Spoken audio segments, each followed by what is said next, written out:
खबर लखनऊ से है, जहां एडीजी कानून व्यवस्था प्रशांत कुमार ने अपना कार्यभार ग्रहण किया है।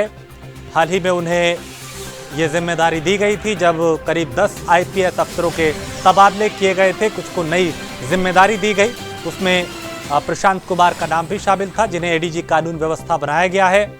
और कई दूसरे आईपीएस ऑफिसर भी थे जिनका तबादला हुआ, जिन्हें नई जिम्मेदारी दी गई। तो आज प्रशांत कुमार ने अपना कार्यभार संभाला है, ग्रहण किया। और अब उनके सामने चुनौती कई हैं, क्योंकि एक तरफ तो कोरोना काल है, उस बीच कैसे लॉकडाउन का पालन किया जाए, कैसे दूसरी व्यवस्थाओं को सुचारू किया जाए, कैसे अपराध पे भी लगाम लगानी है, और कई दूसरी जिम्मेदारियां उनके सामने हैं, चुनौतियां उनके सामने हैं। तो लखनऊ से खबर है, जहां एडीजी कानून व्यवस्था प्रशांत कुमार ने कार्यभार ग्रहण किया है और अब उनके सामने कई चुनौतियां हैं। और इसी संकल्प के साथ उन्होंने कार्यभार संभाला कि सारी व्यवस्थाओं को बेहतर किया जाएगा, ठीक किया जाएगा जहां कमी है, और जो पहले से अच्छी हैं उन्हें और बेहतर तरीके से चलाया जाए।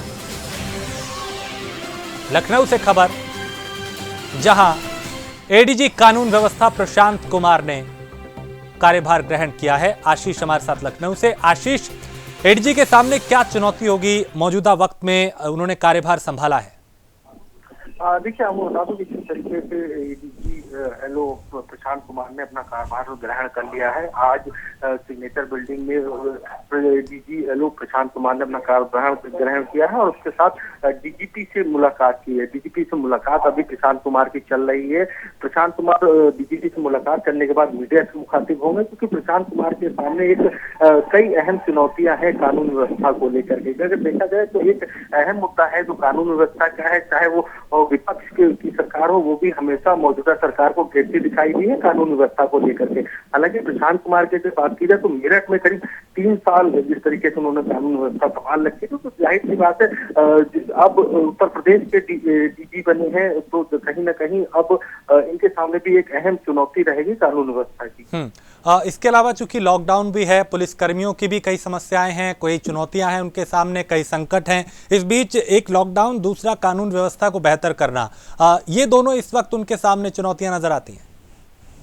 देखिए, जाहिर सी बात है कि प्रशांत कुमार ने जिस तरीके से कार्यभार ग्रहण किया है, तो एक अहम चुनौतियां है और लॉकडाउन भी साथ ही साथ चल रहा है, तो लॉकडाउन की भी कई अहम चुनौतियां हैं। तो जाहिर सी बात है कि प्रशांत कुमार के सामने कई चुनौतियां ऐसी हैं जिनको प्रशांत कुमार को स्वीकार करना पड़ेगा। और जाहिर सी बात है प्रशांत कुमार इन सब चीजों में सक्षम है, क्योंकि अगर देखा जाए 3 साल उन्होंने मेरठ में जिस तरीके से कार्यभार संभाला है, तो जाहिर सी बात है अब उत्तर प्रदेश में जो कानून व्यवस्था एक अहम जिम्मेदारी है प्रशांत कुमार के लिए।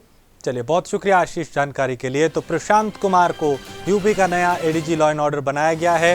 तेज तर्रार अफसरों में उनका नाम शुमार है और डीजीपी से मिलने के बाद मीडिया से वो रूबरू होंगे और अपनी बात रखेंगे कि क्या चुनौतियां हैं और क्या संकल्प है उनके इस नई जिम्मेदारी पे आने के बाद। तो डीजीपी से मिलने के बाद मीडिया से रूबरू होंगे प्रशांत कुमार।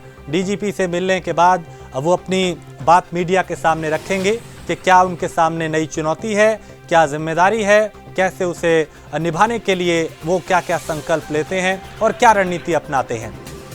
तो डीजीपी मुख्यालय पहुंचकर प्रशांत कुमार ने अपना चार्ज संभाला है और अभी हाल ही में 2 दिन पहले ही 10 आईपीएस अफसरों का तबादला किया गया था, जिनमें कई अफसरों को नई जिम्मेदारियां दी गई थी और प्रशांत कुमार को एडीजी लॉ एंड ऑर्डर बनाया गया, जिसके बाद अब उनके कंधों पे उत्तर प्रदेश की जो कानून व्यवस्था है उसे बेहतर करने की एक बड़ी जिम्मेदारी होगी। तो तेज तर्रार अफसरों में उनका नाम शामिल है। इससे पहले वो मेरठ में थे और वहां पे कई ऐसे काम किए जो मिसाल है सुधार की भी और कानून व्यवस्था को लेकर भी। लिहाजा यही वजह है कि वो लगातार सक्रिय रहे हैं अपने काम को लेकर और अब उन्हें ये नई जिम्मेदारी दी गई है।